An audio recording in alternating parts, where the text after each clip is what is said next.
The time is now that we must begin to ensure that we de-dollarize our economy. The Americans don't want to hear this.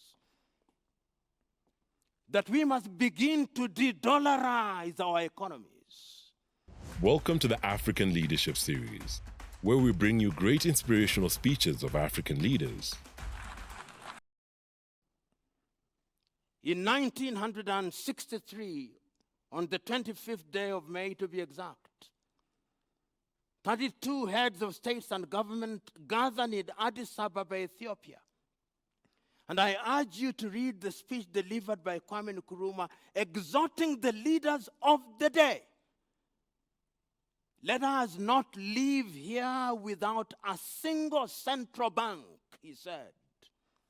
Let us not leave here without a single currency. Let us not leave here without a single policy on matters finance. Because if we don't, the independence that we are talking about will mean nothing. We will have received the crown without the jewel. And indeed, we received the crown that we call political independence without the jewel that is economic independence. Ha Jun Chang, in his book, The Bad Samaritan, appears to make prescriptions which I think are commendable. He says that if you look at the history of all the countries in the West, at critical times in their growth, they did certain things that immunized them from external vagaries. Do we do so in Africa? No, we don't.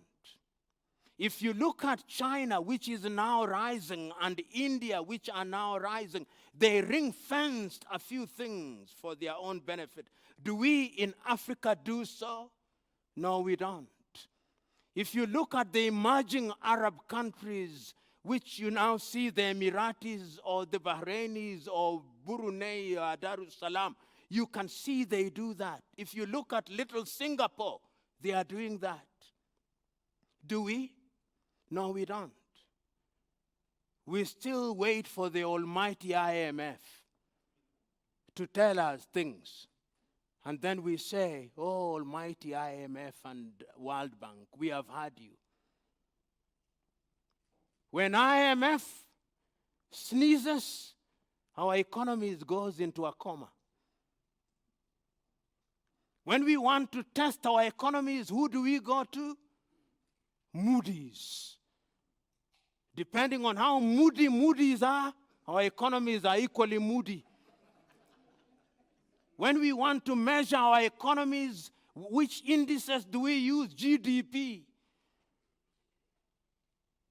Ladies and gentlemen, the time is now, therefore, for us to begin to assess what it is that we must do as I conclude.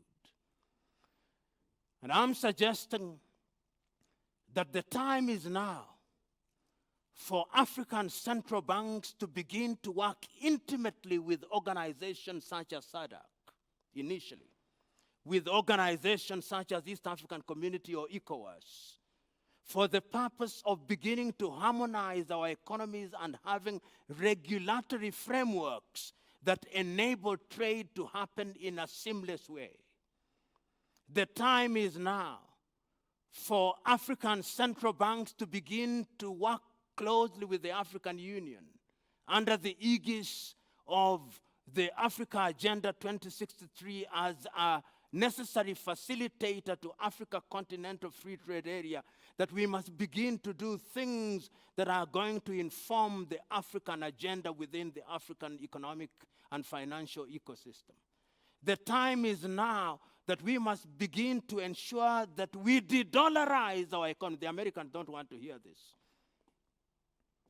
That we must begin to de-dollarize our economies.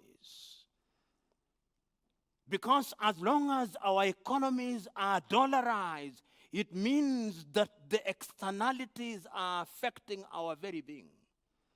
Right now in Kenya, if you want dollars, they can't give you more than $5,000. The same in Ghana. And when we do that, whichever currency we create will stand toe to toe with the American dollar. Then you will talk about trade. The time is now that we must begin to interrogate the role of banks which were meant to be Pan-Africa, such as the African Development Bank. I know many of you now know the second largest investor in the African Development Bank, paradoxically and ironically, is the United States of America. And the other one, of course, is Japan, African Development Bank. During the appointment of their last head, the Americans even wanted to veto his appointment, African Development Bank. Institutions such as the African Development Bank must now be made to be true African Development Bank that relates with other banks from a position of strength. If we do so, ladies and gentlemen, then the central banking that you are talking about will be central banking that informs the African environment. Let us not wait for Europe and America to give us terminologies in the financial sector. I heard it being said, KYC, know your customer. If tomorrow Europe and America comes up with another acronym, you'll now begin to change. I'm suggesting that we must begin to churn out some of these terms that are relevant to our own circumstances. Kwame Nkrumah was right 60 years ago when he said, if you are not economically and financially independent, then the independence you are talking about is of no value. He was right when he said that Africa will only be truly independent if she controls our resources and our banking sectors. He was right when he said that Africans must harmonize their financial policy. He was right when he said that Africa will only begin to be respected if her finances are controlled by her.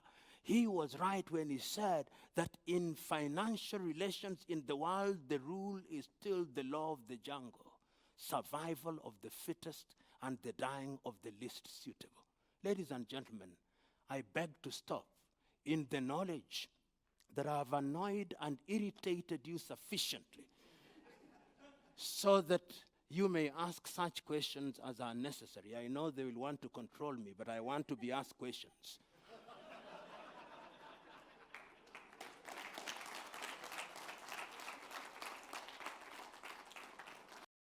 So, with that said, this has been Mekimushi. Please make sure to like, subscribe, and hit the notification bell. A big thank you to our Patreons, our PayPal donors, and our channel members. We really appreciate you guys. You really help us do what we do. And with that said, this has been Mekimushi. And always remember, Africa is watching.